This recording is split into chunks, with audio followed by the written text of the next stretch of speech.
بسم الله الرحمن الرحيم. الحمد لله رب العالمين، والصلاة والسلام على سيد الأنبياء والمرسلين وعلى آله وأصحابه وعلى كل من تبعهم بإحسان إلى يوم الدين أجمعين.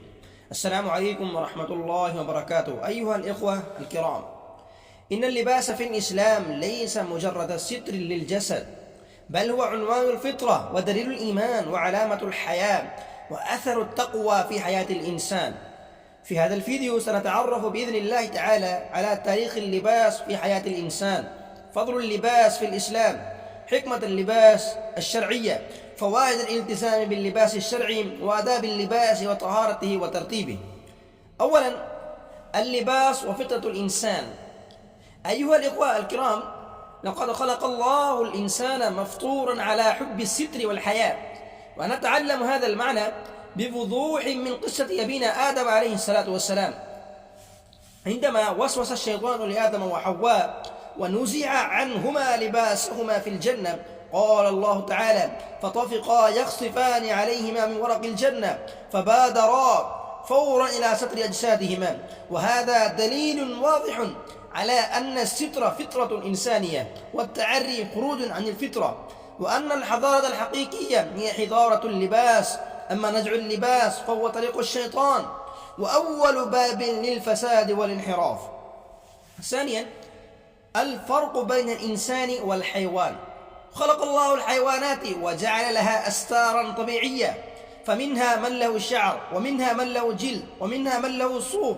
أما الإنسان فأعطاه الله العقل والحياة والشعور بالستر، وشرع له اللباس، ولهذا كان ستر العورة علامة إنسانية وشعار كرامة. ثالثا، أصول اللباس في القرآن.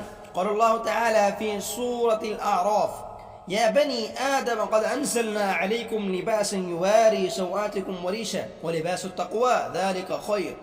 ومن هذه الآية الكريمة نستخرج 4 أصول عظيمة. الأصل الأول: ستر العورة.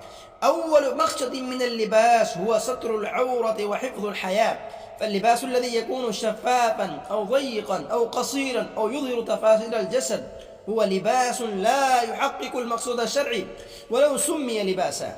الأصل الثاني: الزينة باعتدال. نعم، الإسلام دين الجمال، لكن بلا إسراف وبلا تبرج وبلا مباهاة، فاللباس يكون نظيفا أنيقا جميلا محتشما دون تكلف أو فخر. الأصل الثالث: اجتناب التشبه. حرم الإسلام أن يتشبه الرجل بالمرأة أو المرأة بالرجل، وقد لعن النبي صلى الله عليه وسلم المتشبهين من الرجال بالنساء والمتشبهات من النساء بالرجال. فالمرأة المسلمة تفتخر بأنوثتها وبحشمتها وبوقارها. الأصل الرابع: لباس التقوى. قال الله تعالى: ولباس التقوى ذلك خير. فأفضل لباس هو لباس الخوف من الله في الخلوة وفي الجلوة وفي البيت وفي الخارج. رابعا: طهارة اللباس. قال الله تعالى: وثيابك فطهر في سورة المدثر. فطهارة اللباس شرط لصحة الصلاة وعلامة على كمال الإيمان، حيث قال النبي صلى الله عليه وسلم: الطهور شطر الإيمان. الصحيح للإمام مسلم رحمه الله تعالى. خامسا: العناية بالملابس في البيت. أيها الإخوة الكرام، إن ترتيب الملابس وغسلها وحفظها ليس عملا دنيويا فقط، بل عبادة بالنية.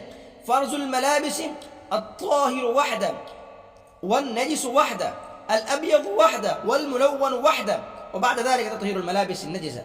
تزول النجاسة بغسل 3 مرات، بحيث يصب الماء عليه في كل مرة ثم يعصر جيدا، فإذا فعل ذلك 3 مرات أصبح الثوب طاهرا.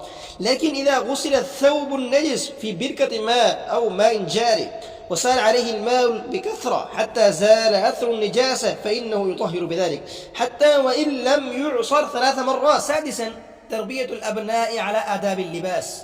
تعلمي أبنائك احترام الثياب، وضع المتسخ في مكانه، ترتيب الملابس، حب الطهارة، فالطفل يتعلم من فعل الأم أكثر من كلامها. أيها الإخوة الكرام، إن العناية باللباس عبادة وأمانة وعنوان إيمان، فاذكروا دائما اللباس الطاهر صلاة صحيحة، اللباس المحتشم قلب نقي، اللباس المتقي حياة مباركة. نسأل الله تعالى أن يرزقنا الحياة والطهر والتقوى.